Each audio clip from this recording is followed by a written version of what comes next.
Welcome to the Seattle Sports Union podcast. My name is Abraham DeWeese. I'm back again with Richard Michelson, and we have a special Sounders episode of our podcast today. And Rich is our special Sounder expert. Welcome. Well, thanks, Abe. I'll say maybe super fan and obnoxious loudmouth is a little more apropos, but I'll take Sounders expert. That is basically what the entirety of these podcasts are, just loudmouth fans. We in no way, shape, or form endorse ourselves as anything other than said loudmouthiness. But this is a special one because tomorrow, the Sounders will be in leg 2 of the MLS playoffs. Let's start off with the most. There's several irritants in the playoffs.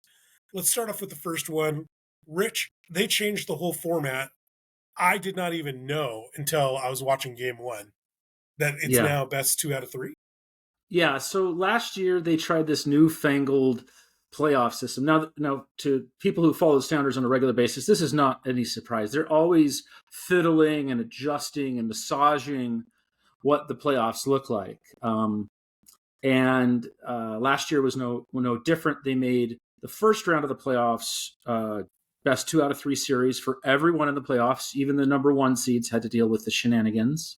Really? And they made them based off of who wins the match. So traditionally soccer, when you have knockout games where you get a home and home, right? Both teams go to the other's stadium.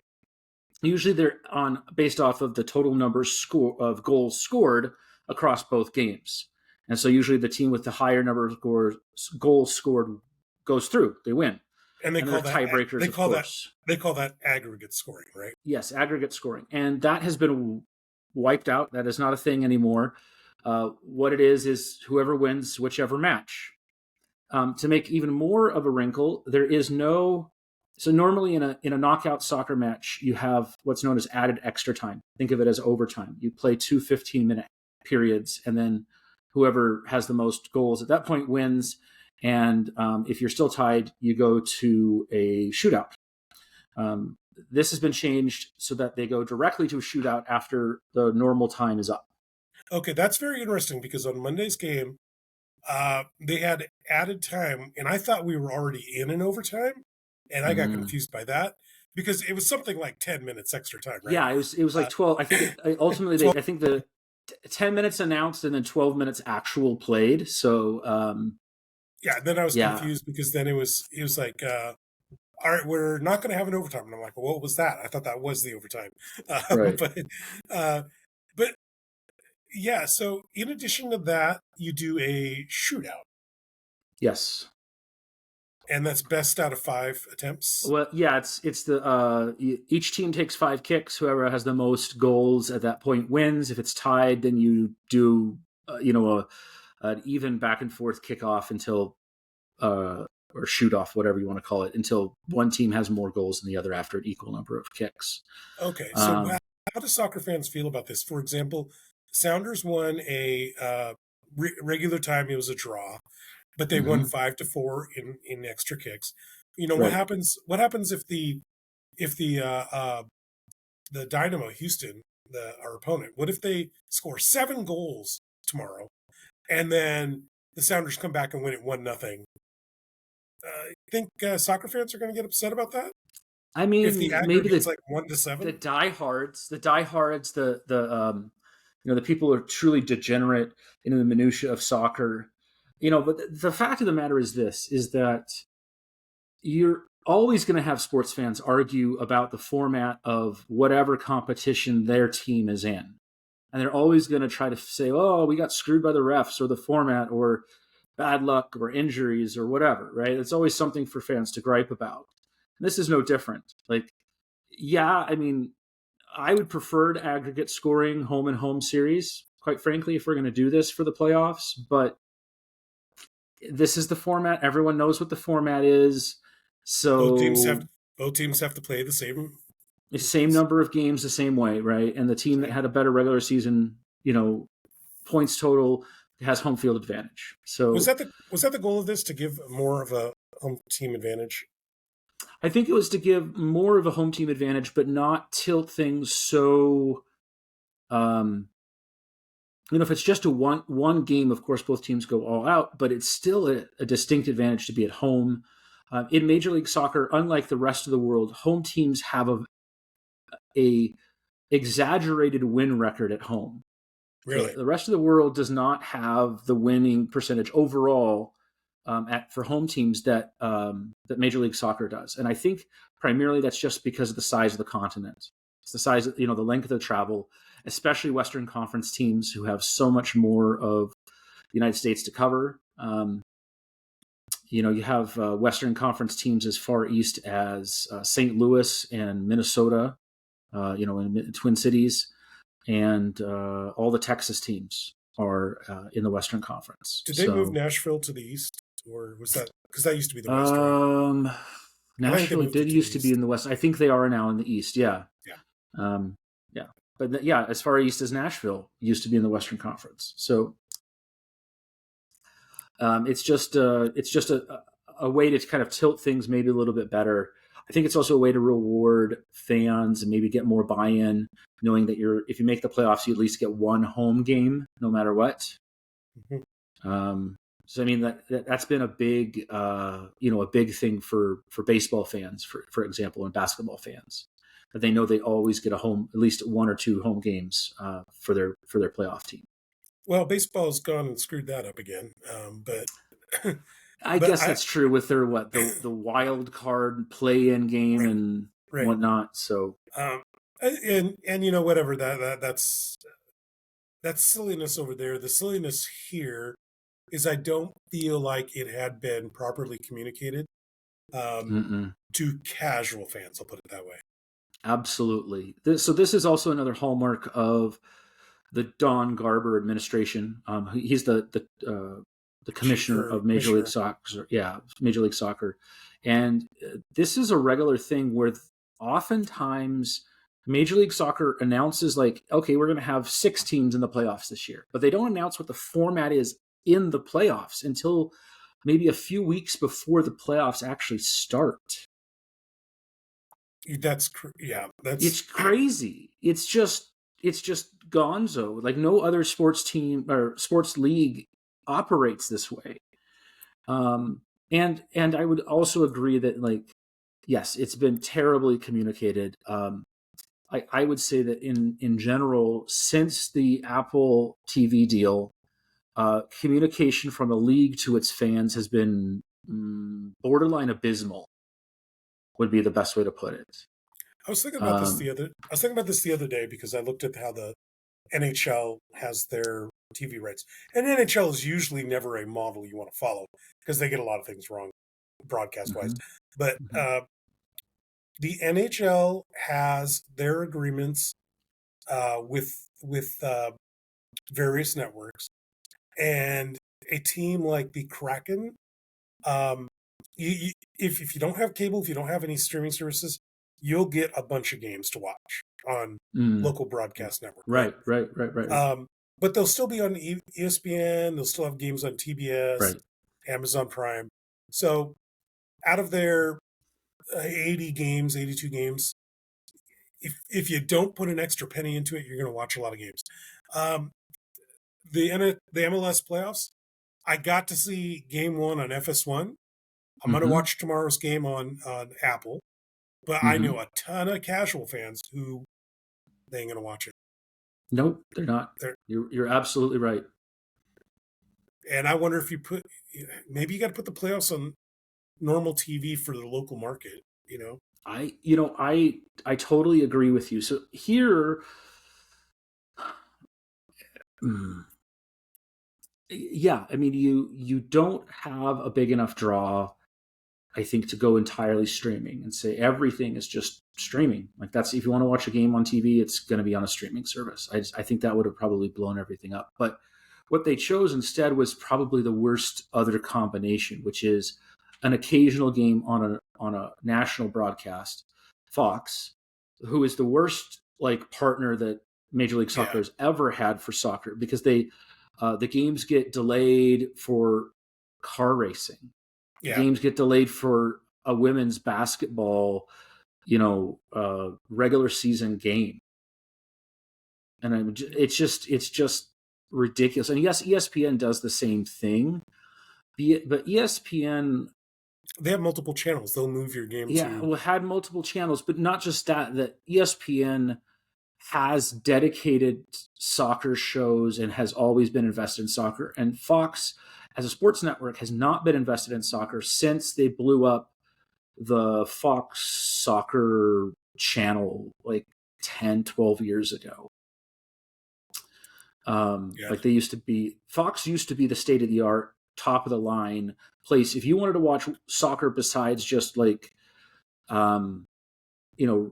the Mexican teams on Telemundo or, whatever, rinky-dink crappy broadcast was going for the old USL or the old A-League in the United States, you would get your cable subscription through Fox, and they were the world leader, and you could watch Manchester United, you could watch, Real Madrid, you could watch Bayern Munich, all these other leagues, right? And that has just been blown up, and they've gutted all their talent. And they just are disrespectful to supposedly one of their broadcast partners. Yeah. Don't get me wrong. I get it that there's a pecking order, right? If Major League Soccer was getting preempted for NFL football, okay. Right. If they're getting preempted for a World Series baseball game or playoff baseball game, okay, that's fine. I get that. You're going to get way more eyeballs. That's fine. But like some, I don't know, the green wave of Tulane versus Tulsa, right, versus a playoff game in Major League Soccer. I mean, come on, like playoffs should trump regular season games for the most part. So anyway, that's just, it's not been great. And more importantly is I think that the outreach to sports bars, for example, to other clubs where you could have, the whole club have a subscription or whatnot, it's just been terrible, right? Like that's not only the awareness, but like requiring them to have some sort of special broadcasters, special subscription. Like I get it if that's where you want to end up, but like at the beginning, you got to sell people on the product before you charge them a premium rate. Yeah, that's a huge issue right now. Is unless you go to a dedicated soccer bar, nobody's gonna nobody I know if I go down to Diamond Knot, or if I go to or even like Lake Forest Park Bar and Grill and ask for the game, they don't have MLS package on Apple TV. So and what baffles me is that the product that Apple TV is providing, the actual end thing that you get on your screen, is head and shoulders above anything else anyone has ever produced for Major League Soccer. It's an A+ product. The camera quality is way better. The images that you get on the screen, you can hear the crowd. It's not overly balanced, so you only hear the crowd and you can't hear the announcers. Like the sound mixing is good. They have a pre-game national broadcast show that goes through all the games that are going to be happening. They have a post-game show for each game and then a national post-game to like do a wraparound for the whole league on game days. It's great. But Rich, and it's hiding. Rich, if you have a A+ product in the woods and there's nobody there to use it, yep, does it exist? I mean, it's the whole reason why the Pac-12 did they refused to accept the Apple deal is who except for a fan of the actual team itself was watching Pac-12 other than maybe USC. Like if you're Joe Average in North Carolina, you just don't watch Stanford. You're not going to watch Arizona. Like you're not going to stay up till 10 o'clock, and you're not going to stay up till even later. Like right because the like 10 o'clock for kickoff on a West Coast game, and that's if the game kicks at 7. Right. Not 8:30 or 9 like some not do. Delayed. Yeah. And so it just it's the fans are going to have to make decisions. Let's go back to soccer for a second. And I know from my workplace that the Euro snobs, I call them Euro snobs, and I'll call it to their face, they'll buy Peacock because it has EPL.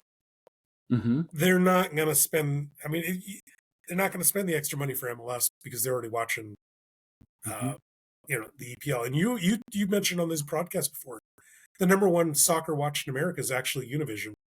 It's not MLS. It's not even EPL.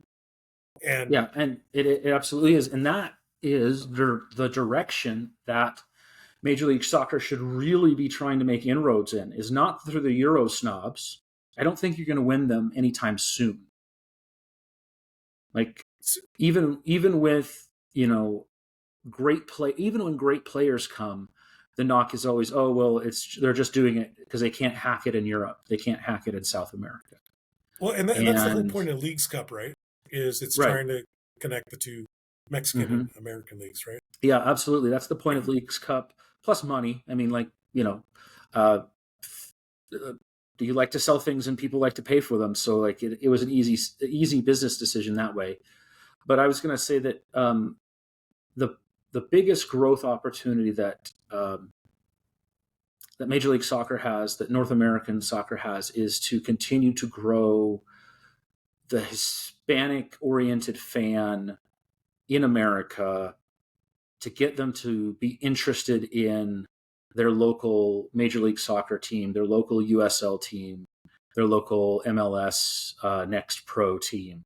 That is the thing to do, is to try to get them not to give up their fandom of Chivas or America or Monterrey or whomever it is they root for, but rather to have them have a second team that they want to watch as well. So exactly what is a Hispanic-oriented person?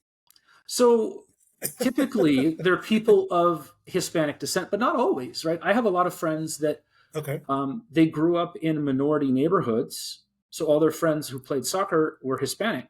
They're like as white as a sheet of paper. Yeah, but they culturally identify. They they were over at their friends' houses playing and whatever, and the soccer game was on, so they became a fan of whatever Mexican team or South American team was on, right? And so, and when they think of quality soccer, quality football, they think of the league that they grew up in. It's kind of like how culturally nothing was better than it was when you were 25, right? Between 15 and 25. It's the same principle, basically. The teams that you oriented yourself towards between ages 15 and 25 are who you're probably going to root for the rest of your life. And so you got me. I thought I caught you with a stumble, but you meant what you meant. Yeah. And so let's get.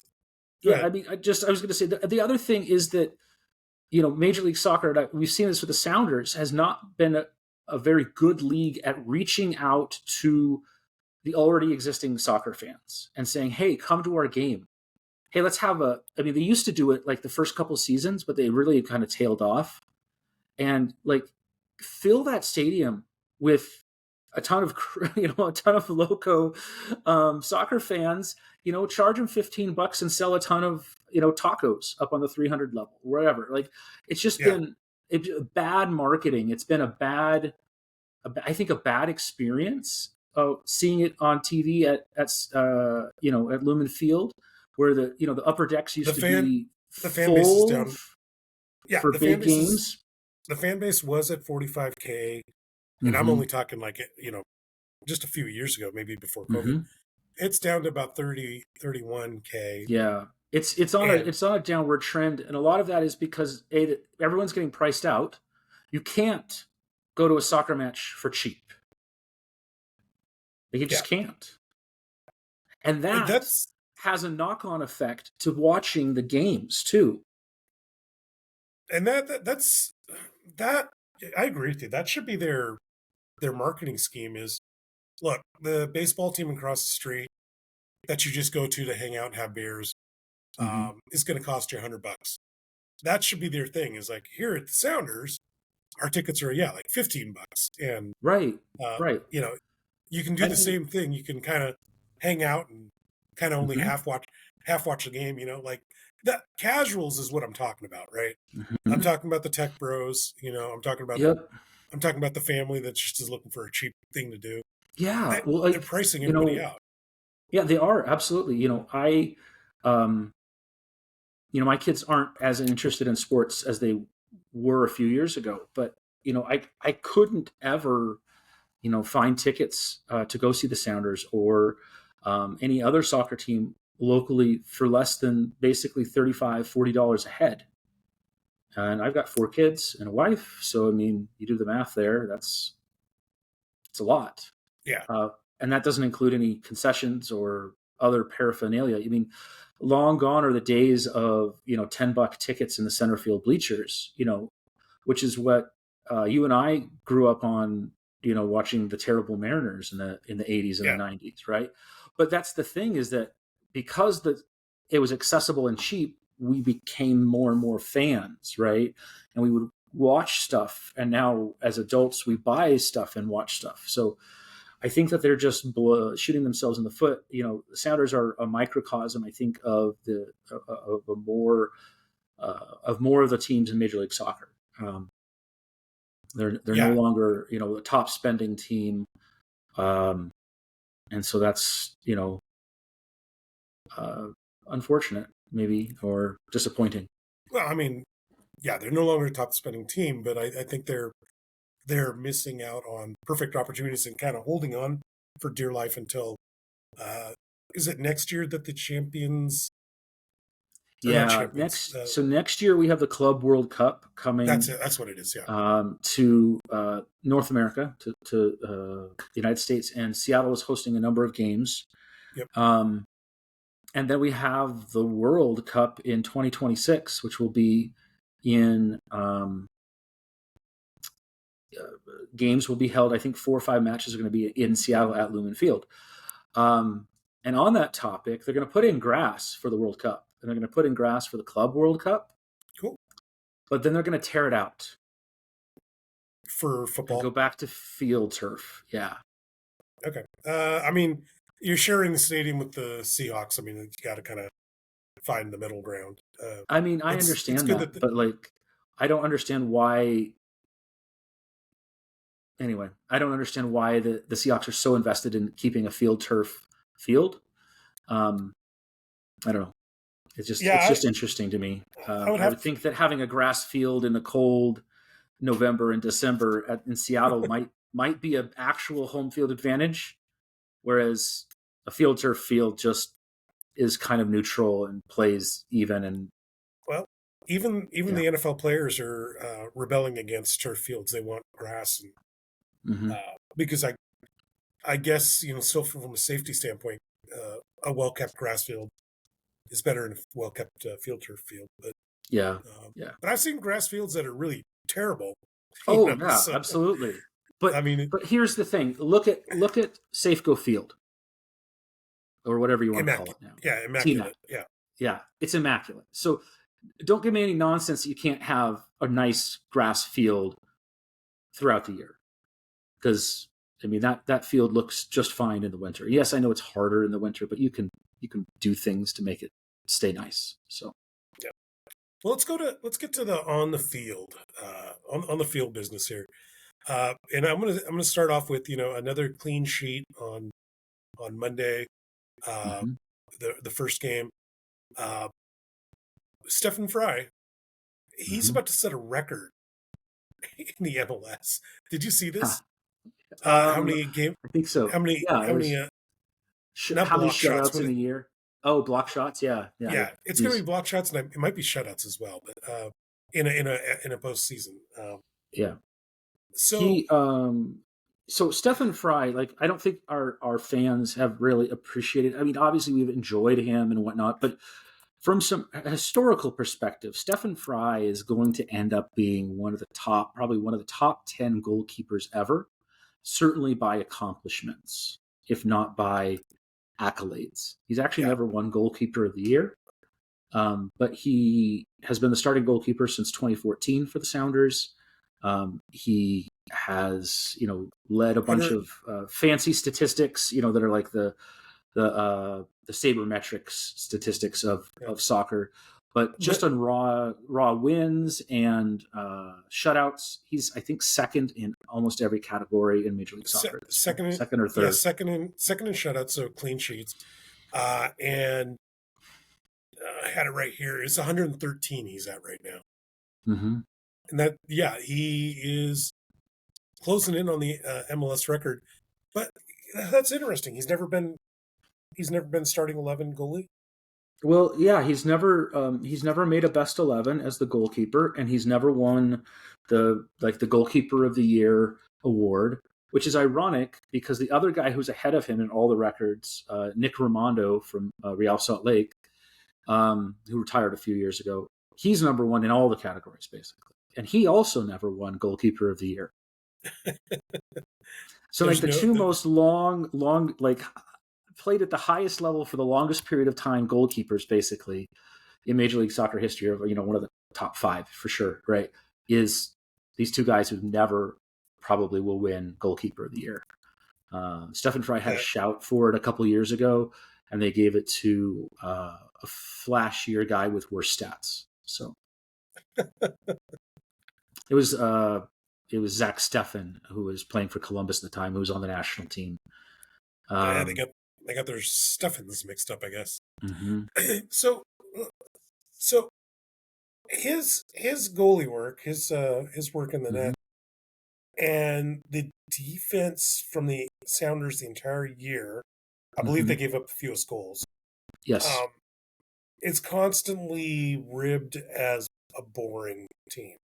Mm-hmm. And I'm like, well, they finished 4th in the West. I don't know what do you want? Like, do you want them to? Is this the equivalent of like somebody wanting an NFL team to score 30 games or 30 points per game? Yes. It's that everyone wants the 1998 Minnesota Vikings or the 1999 Rams, St. Louis Rams, the greatest show on turf and the highest scoring team ever in NFL history. I mean, everyone always likes that. I mean, to use the aphorism from baseball, chicks dig the long ball, right? Like everyone likes home runs, scoring. So it's boring. But here's the thing, is that Brian Schmetzer and the staff for the Sounders, plus the general manager staff, were to a great extent handcuffed by the previous administration led by Garth Lagerwey, who's left to go be president at Atlanta.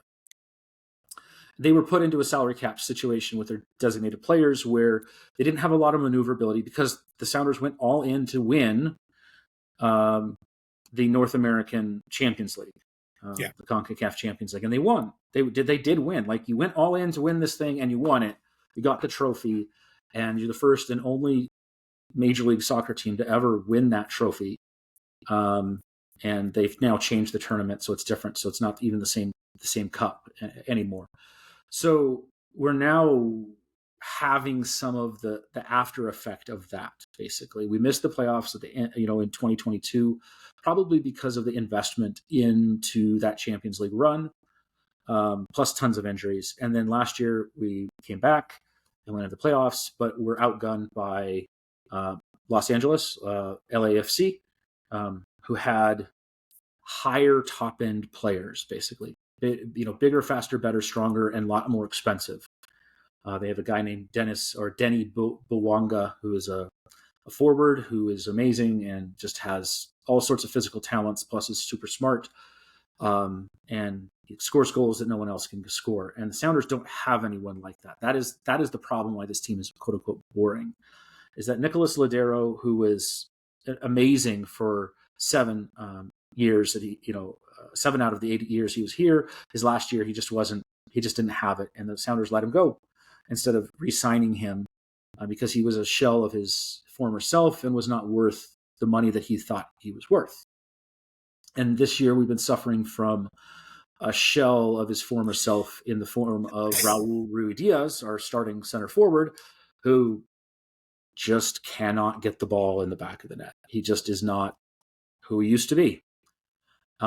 So we've had to patchwork this offense together. We've had Jordan Morris play at center forward, probably not his best position. He's more of what's also known as a second forward or a support forward, not the guy that's center holding up the ball, leading everything, but rather the guy that takes the pass off of that guy and then gets a clean shot at the goal, or who runs down the wing and then comes back in and scores that way. That's where Jordan really played for most of his career in Major League Soccer, from 2016 through 2023. Mostly he was a winger rather than a starting center forward. So he's done as much as he can do, but the fact of the matter is, you have these designated players in Major League Soccer that allow you to basically blow up the salary cap. The salary cap is normally, like $600,000, $700,000 a year salary. These guys can have an infinite amount of salary. You can pay them whatever you want. Right. $16 million a year, $15 million a year, 5, 10, whatever. And so the problem is the Sounders have 2 busts on 2 of their designated players right now. So, and that would be, you're considering De La Vega a bust? Right now he is a bust. We're not getting production from him. I don't think he's ultimately going to be a bust necessarily, but he's taking up a slot that is unproductive, and Raul Ruidiaz is taking up a slot that is unproductive. Yeah. I mean, we have a kid named Paul Rothrock who he's basically the Sounders equivalent of Willie Bloomquist and Bucky Jacobson, to use Mariner references, like the homegrown kid who, scraps his way through the minor leagues and finally gets to be a starter, right? That's who Paul Rothrock is. And that may be a little bit of a disservice to him because he's probably a better player than either one of those were, just comparatively. He does score goals. He does make assists. He tries stuff and has brought a bit of life to the Sounders offense, but it can't make up for the fact that you're missing 2 key, parts of your offense: the center forward and the central attacking midfielder, who are more or less unproductive. Right, but getting back to this year's team, I mean, they took strides last year to get better, and this. Mm-hmm.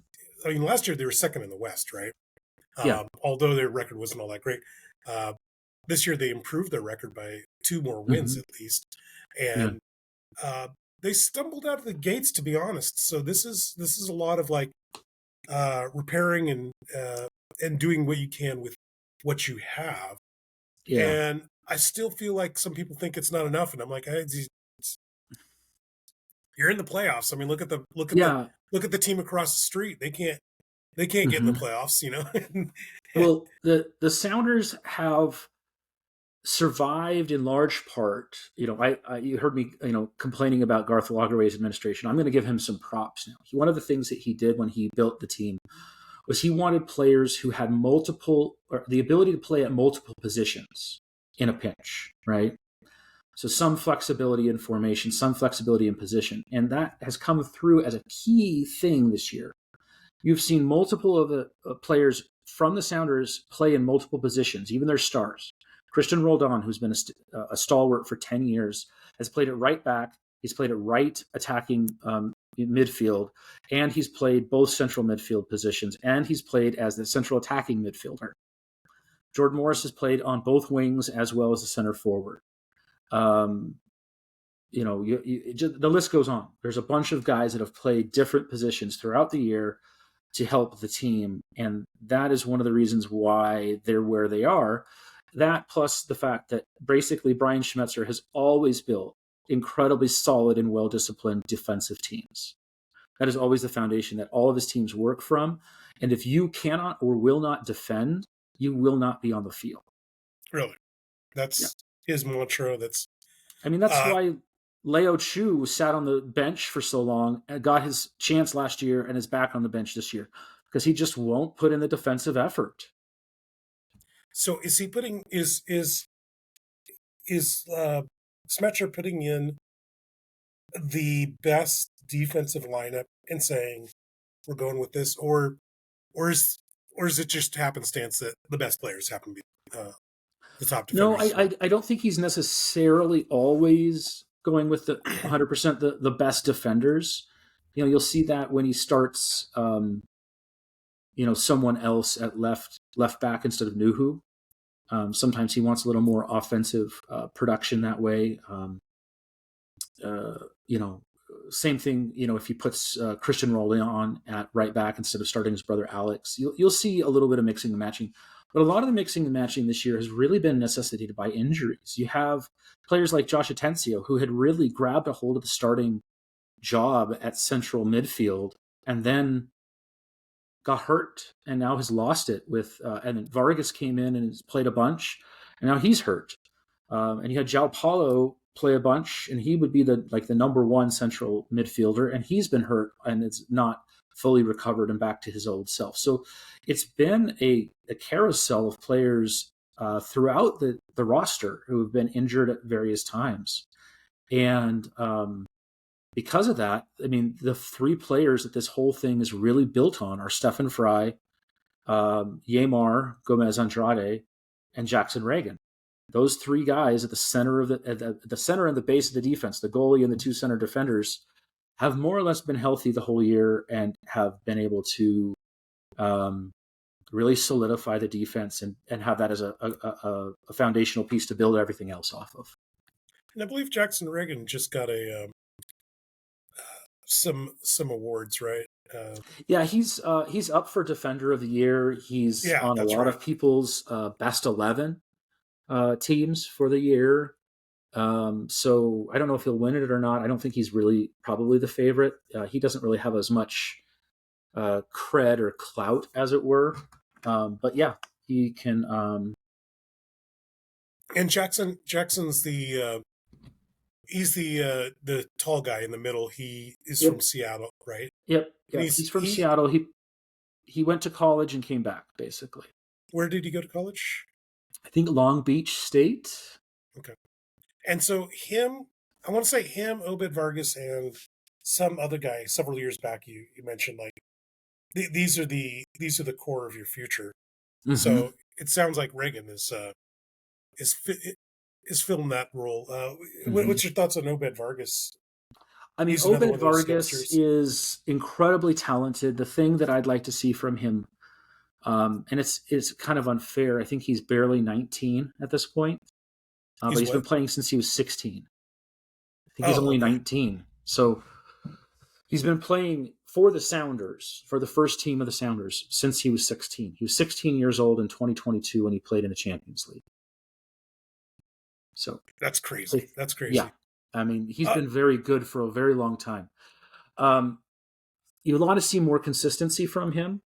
He still makes tons of just dumb mistakes and hangs his teammates out to dry. Like there was a 3 or 4 game sequence earlier this year where a bunch of the fans were up in arms about Josh Atencio playing central midfield because he was always around whenever something bad happened, basically. And there was an article put in by one of the blogs that pointed out that the reason that he was always the one there when the Sounders were giving up goals, this was early in the season when they were kind of bad, was that basically Obed Vargas kept on making dumb mistakes and hanging Atencio out to dry. Oh, okay. So there's more to it when you look at it from a bigger scale. It's like blaming the guy that gets posterized by LeBron James because he's the one getting dunked on, when really it was the guy that turned the ball over with just a dumb pass, that led to the fast break, right? Danny Leyva was the other guy I was thinking of. Danny Leyva is still very talented. He fought back from some injuries for the first half of the year. He really wasn't healthy until, I don't know, May or June. And so he's had some challenges, but he's been getting some playing time. Like the Sounders have enough talent. I mean, and just for some perspective here, Obed Vargas has been scouted by big teams in South America, Mexico, and Europe. Josh Atencio has been scouted by teams in Mexico and some of the Central American leagues. Danny Leyva has been scouted by teams in Mexico, South America, and some of the smaller teams in Europe. So do you expect to see sell-offs at some point? I mean, I expect that 1 or 2 of those guys will eventually leave via some sort of transfer, especially Vargas is very, very likely to leave. And here's the thing is, Vargas is still very, very young, and He might need a little more seasoning before he goes. Jackson Reagan, I just don't see him ever really being able to leave, because a lot of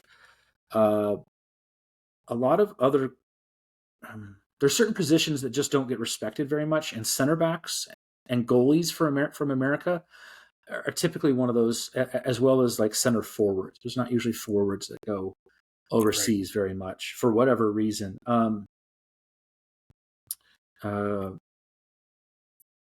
Okay, cool. Let's get back to what's coming up here, because we've got an exciting game tomorrow night for all of you out there.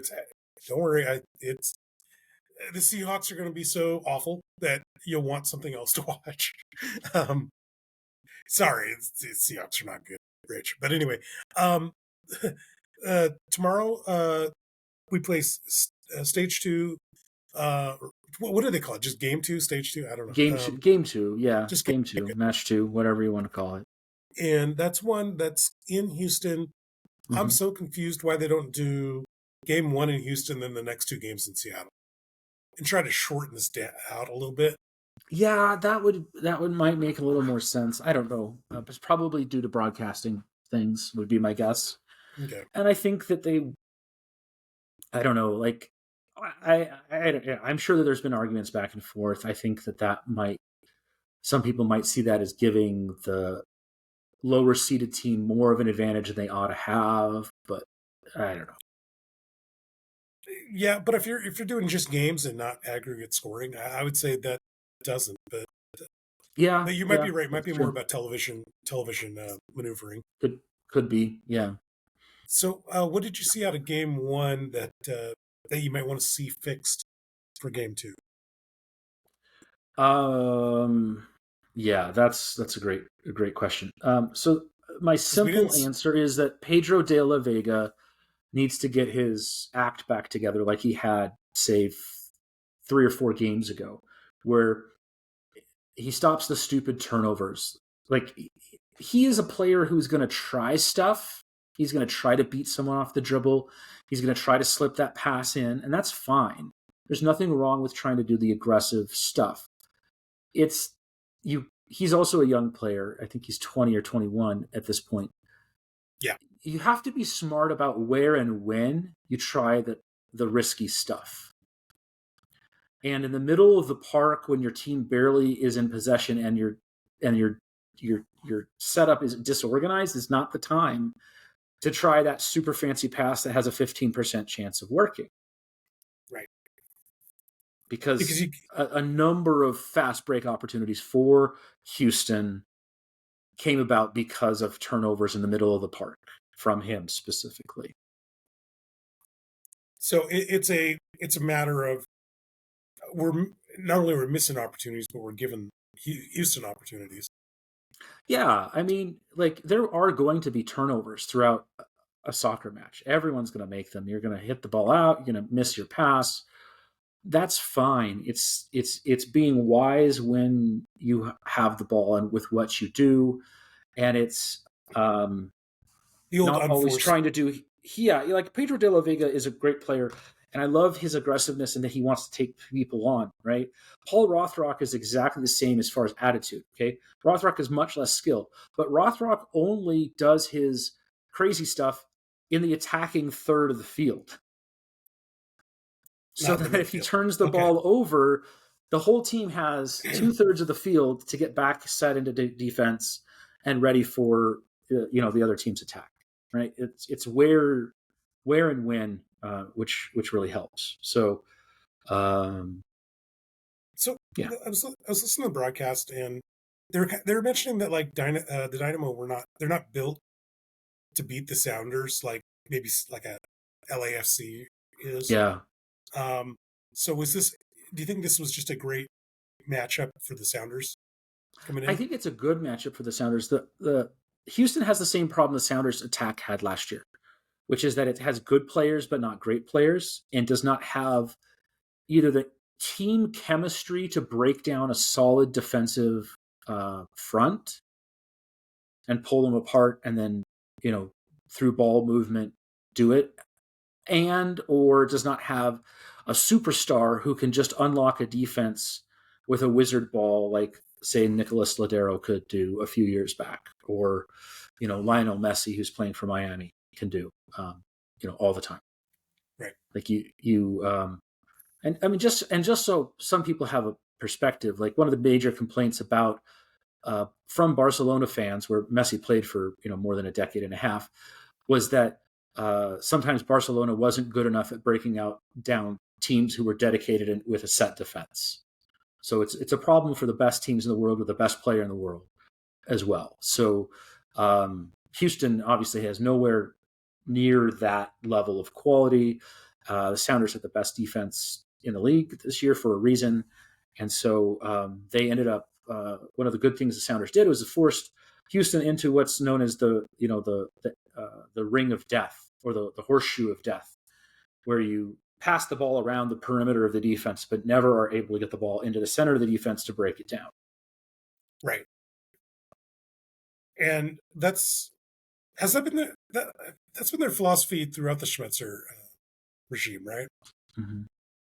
Yeah. Yeah, I mean, it's sometimes it's been the problem with the Sounders is they can't get anything going offensively because they're stuck in the horseshoe of death. So. I feel like that's been one of our traits for a while. Mm-hmm. But Lodeiro kind of changed that because he was the focus. Who's the Lodeiro? Schmetzer is a manager who is a man manager, meaning the thing he works hard on is making sure his players are healthy, making sure his players are motivated, and trying to maximize their talents. And instead of sticking in with super specific, X's and O's and, tactical minutia. So I always thought, the question I was going to ask you was, I always thought like Lodeiro is what got us over the hump to win, what was it, 2 out of 4 champion? Yeah. Yeah. Is there a Lodeiro on the team right now? The guy that could take us potentially over the hump? If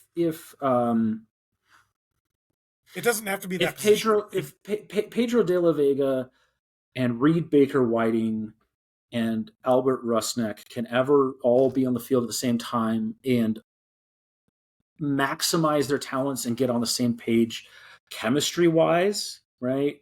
Think a basketball team making that extra pass like the peak Golden State Warriors of the last decade, right? If you can get a team working like that, then yeah. But like there's not anyone that has the pure talent that Lodeiro did to just see this incredible pass and be able to hit it just so. Lodeiro was like the perfect player at the perfect time. He was at the peak of his powers. He was 27. He was experienced, and he was ready for a new team. And he came into a team that was loaded with talent at every position except for that central attacking midfielder. And so he was like the conductor / brain for this offensive juggernaut that the Sounders were when they hit on all cylinders that year. Okay, so that one guy is not on the team.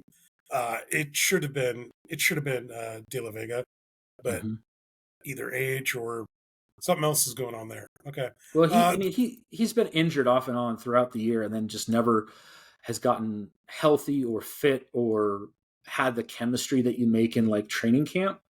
Like you just he's always always been that like 5% off, if you know what I mean. Okay. Well, you got a prediction for Sunday's game? I think that Sunday's game, there will be no more than one goal scored. Either Houston or Seattle will score the goal, or we'll go to another shootout. I really don't see a lot of offense happening, but I'd love to see some Sounders offense, of course. But Houston has notoriously been a hard place for the Sounders to play. We have gotten the better of Houston, maybe over the past half decade on the road, but that's been more, I think, a function of Houston kind of being a bad team than the Sounders figuring something out. So, I mean, I think in all likelihood, we probably come back to Seattle for Game 3 next week. So it's going to go down to Game 3. Probably. And then And then let's say the Sounders win that. Just to recap of what we were talking about earlier. So the way it goes after that is it would go to the winner of what would be winner of LA versus Colorado? I think it's the winner of LA versus Vancouver. I thought it was called. But it would no. be. Yeah. So hold on. So 2-3 Okay. would play. Yeah, we're going to play LAFC if they win their game against Vancouver, obviously, or Vancouver. Yeah. So we're on the 1-4 side of the bracket. Yeah. The other LA is playing Colorado. Okay, got it. Yes, the other LA is playing Colorado. Yep. Okay, cool. And then down in your area, you got Salt Lake going against Minnesota. Mm-hmm. Any big any big enthusiasm for Real Salt Lake? Because they went downhill for a little while and then seemed to have come back. Yeah, they were able this past year to get a really great striker, something that the Sounders desperately need. They got a guy named Chicho Arango, who has really just kind of transformed their team because he's this classic center forward. He's fast, he's strong, he can hold the ball up with his back to the defense and lay it off to other people making runs. He can score from inside, he can score from outside. But he's just a physical and tactical menace for other teams. He used to play for LAFC. That he went, I think, to Mexico. It didn't work out there for him. He wasn't happy or wasn't getting playing time, so he came back to Major League Soccer. So RSL was able to grab him. So is the West basically for LAFC and Bounga to win, or? I mean, there is certainly a really good chance that LAFC wins it again. I mean, I think they have probably the best player in the West, at least the best offensive player, and enough other good players throughout their lineup, like Eduardo Atuesta and I'm trying to think who else they have. That's really good. They have Olivier Giroud, who played for Arsenal and Chelsea, and who else did he play for? He played for an Italian team and either Real Madrid or Barcelona. I can't remember. He's been all over the place in European soccer, and he went to LA and signed not a designated player contract. He signed what's known as a TAM level contract. It's a kind of like an intermediate one where you're making maybe $1.5 million a year instead of like 5 or 10. Right. So basically, he signed as a discount just so he can live in LA and play soccer. I bet have a LA lifestyle that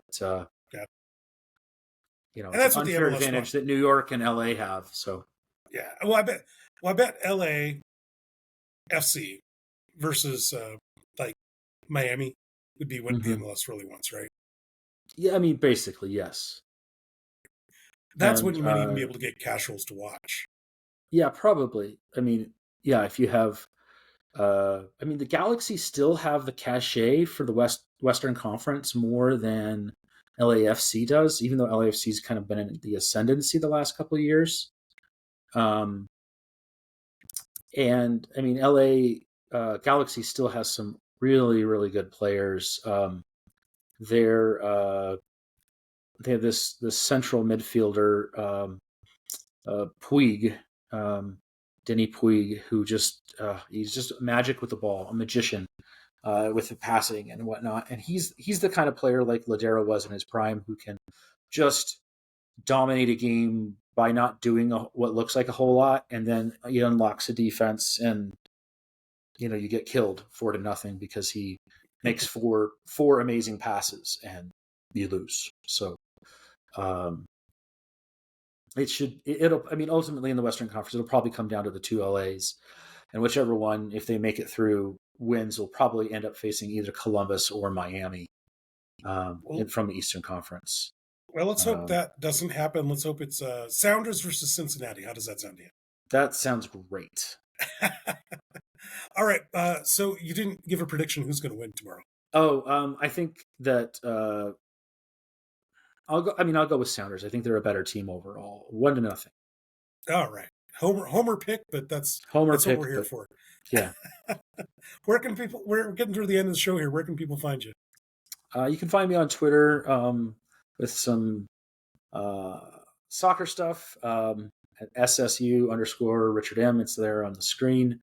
And I haven't written for a while, but on occasion you can find me on the Seattle Sports Union blog as well with soccer content. Cool. And we always like to end the show with a shout out. So I'm going to go ahead and get started here. Last night I did a shout out for Phil Maybury, who recently passed on. And then today, yesterday was his funeral. Today I'm doing a shout out for all his friends and family who'll be up in Arlington to gather together in a post-funeral, event. And I hope everybody gets to share great stories about him and get to know each other a little bit better. So a shout out to all the friends and family of Phil Maybury. Do you have a shout out, Rich? Yeah, I do. I'm going to give a shout out to. I'm going to give a shout out to my wife, who, along with me and the rest of our family, has been stuck in a hotel the last 2.5 months, and we're still married, and she hasn't killed me. So, I'm just going to tip my hat to her and my kids, I'm really grateful for them. Great. Well, thank you everybody out there for joining us for this Sounders episode on Seattle Sports Union. Check us out on YouTube at Seattle Sports Union, and as well like and subscribe to our Facebook page, as well as check out our posts on Twitter or X at Seattle Sports U. On behalf of Richard Michelson, my name is Abraham DeWeese, and we'll see you guys next time. You're supposed to do a Go Sounders, Rich. Go Sounders, go Seattle. There we go.